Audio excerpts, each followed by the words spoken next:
stalls on display across the front of the building. The team has really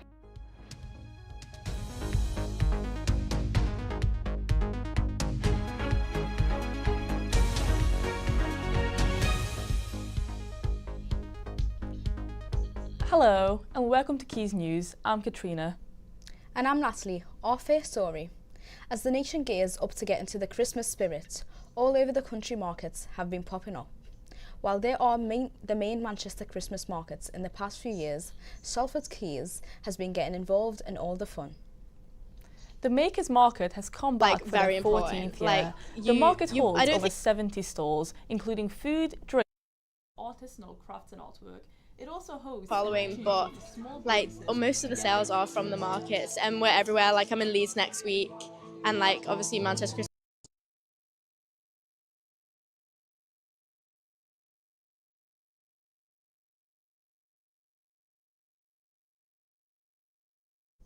Very important. I don't think people would really know about this business if it wasn't for the markets, because they do have a good Instagram following, but most of the sales are from the markets, and we're everywhere. I'm in Leeds next week, and obviously Manchester Christmas markets. We've got Knutsford, Quayside, Northern Quarter, and Coates. So yeah, I think they're really important, and I think also people love spending money on small businesses because they know it's going towards someone creative rather than a bigger business. Markets like this are more important than ever after COVID-19, and it allows businesses like these to make a profit.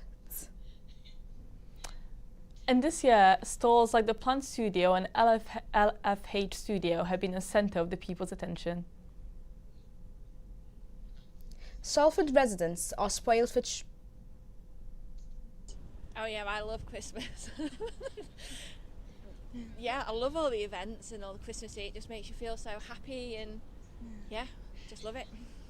Yeah, I know they have the markets and they've got the light show for Christmas. Yeah, I think I'll be coming to that. Yeah.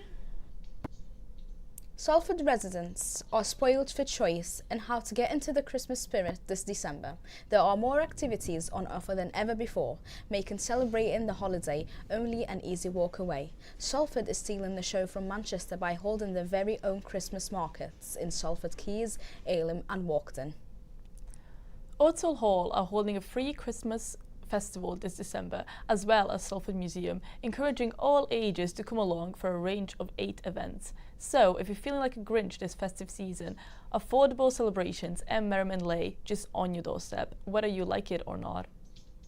In honour of the biggest celebrated holiday across the UK, Christmas, today we have a very experienced person who's worked in the car industry to tell us more about what usually car dealerships do during this event.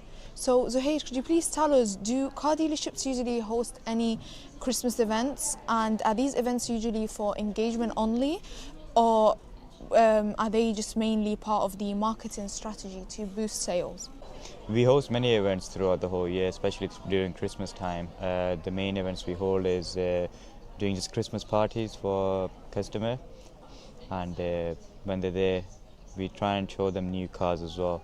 We get new stock in through near the end of the year, which could help us potentially get new sale because they're always interested in buying new stock. And what about financing?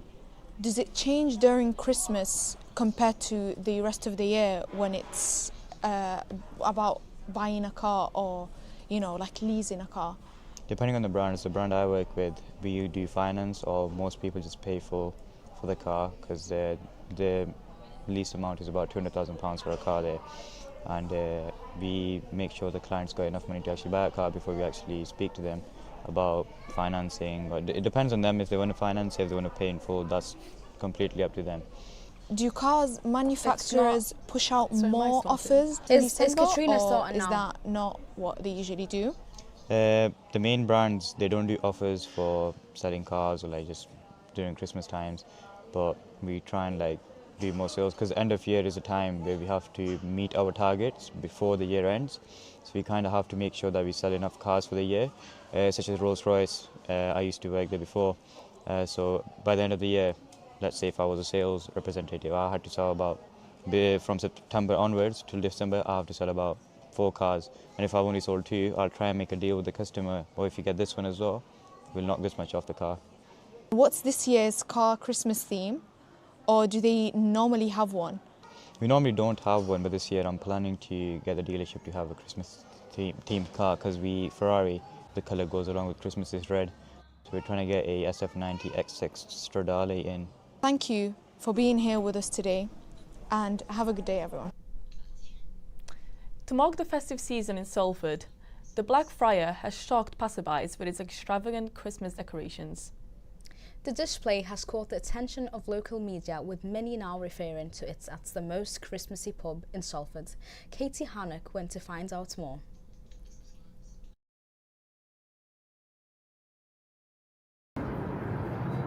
I'm here at the Blackfriars pub in Salford, arguably the most Christmassy pub in the area, with over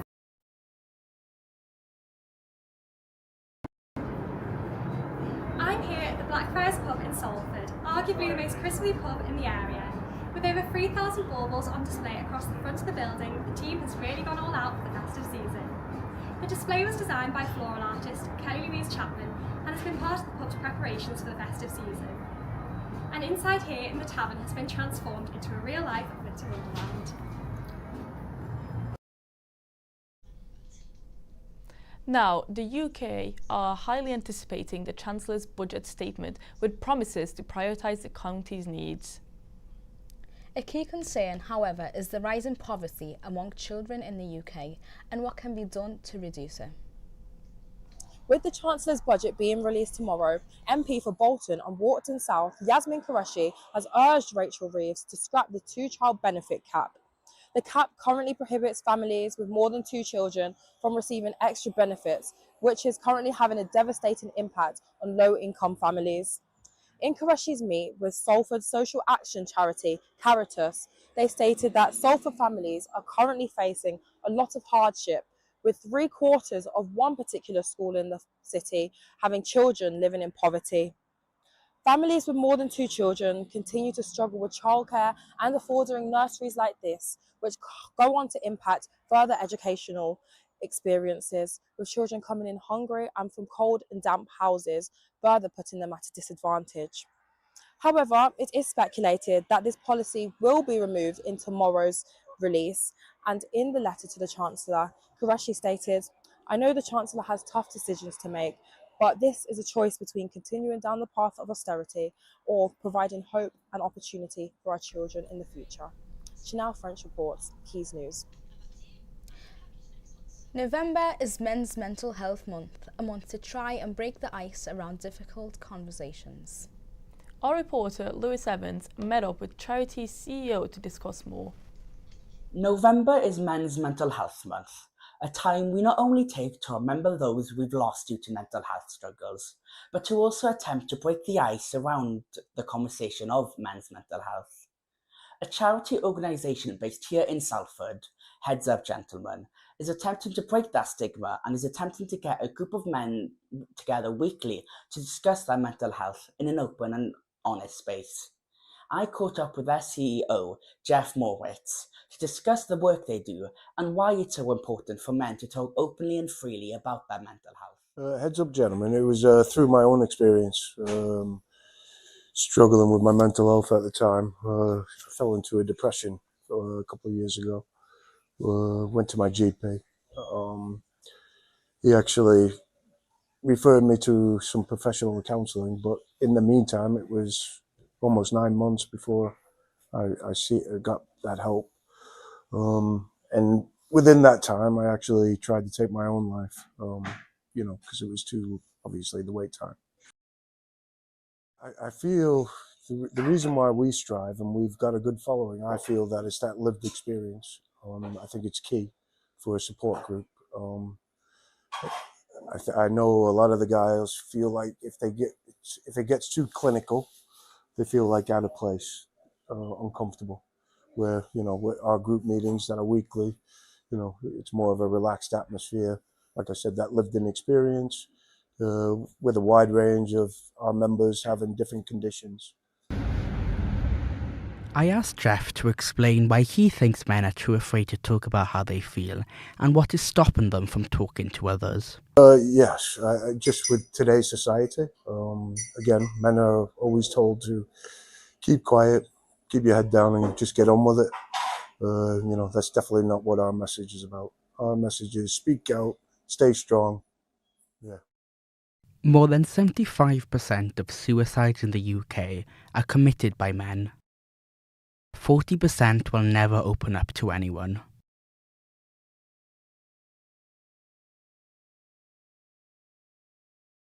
It is never too late to open up.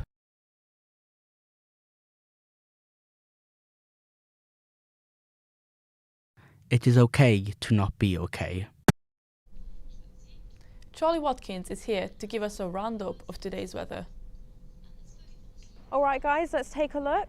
The rest of today is looking dry with temperatures around 2 to 3 degrees, and heading into the early hours of tomorrow there'll be an overcast of clouds but temperatures still remaining in the low figures. As we move into tomorrow night there'll be a band of rain making its way across the northwest, and the rest of the week looks like there's going to be a mix of wet and dry, but really what else can you expect from the northwest? So from around Thursday, there'll be a peak of 12 degrees, but overall we'll be seeing temperatures of pretty much freezing. So if you're travelling anywhere this week, make sure to wrap up warm and bring an umbrella, but be careful, it might fly away. And finally, Natalie was an event where Manchester's fashion scene took on a new meaning, one that's less about fast trends and more about conscious creativity. The Good Show, organised by the Manchester fashion movement, celebrates style that's sustainable, ethical and empowering. When the Good Clothes Show contacted me and said that they were coming to Manchester, I was delighted because, we live and breathe at Manchester Fashion Movement, sustainable brand. But we also have some interesting work going on in Sri Lanka. We receive leather from the luxury car industry, offcuts from manufacture, and we send some of it to Sri Lanka, where women in rural communities cut it into strips and they hand weave these bags. So the colours that you can see running through this are actually a waste stream that would have gone to incineration without this interception. But what's important? Tonight, Manchester fashion scene takes on a new meaning, one that's less about fast trends and more about conscious creativity. The Good Show, organised by the Manchester fashion movement, collaborates a style that's sustainable, ethical and empowering.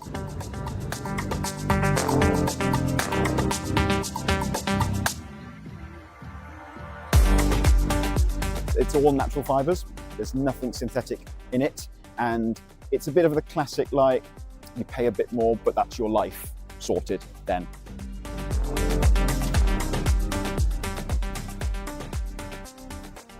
I think it gives us an opportunity to show people what is available in charity shops now, the vast range from designer down to vintage, and it's a great opportunity for us to meet all these other really cool new brands that are starting up.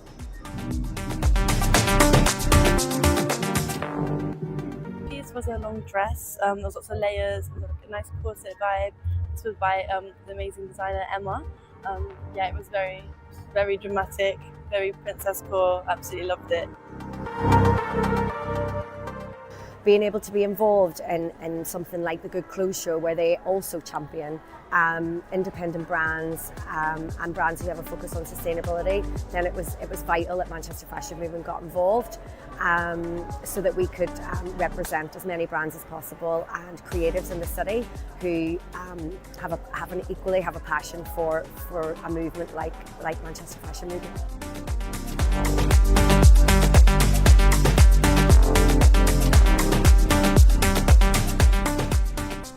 Thank you for joining us today. We'll see you soon.